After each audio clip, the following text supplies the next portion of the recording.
आणि आपण खातोय कांदा. आवर ना भावा रे, लय उशीर होईल रे घरी जायला मग. अरे आताच 10 वाजलेत भावा, उद्या पण आणि उद्या घरचे सोडणार नाहीत. काय नाही, काय झालं तिला फोन लावून द्यायचा.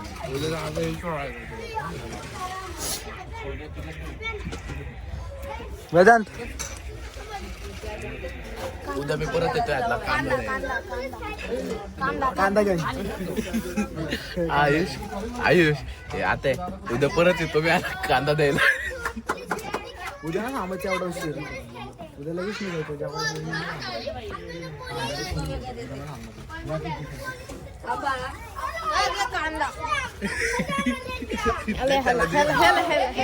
नाही तू घे. अरे येडे चाळ नको. नाही भाऊ, नाही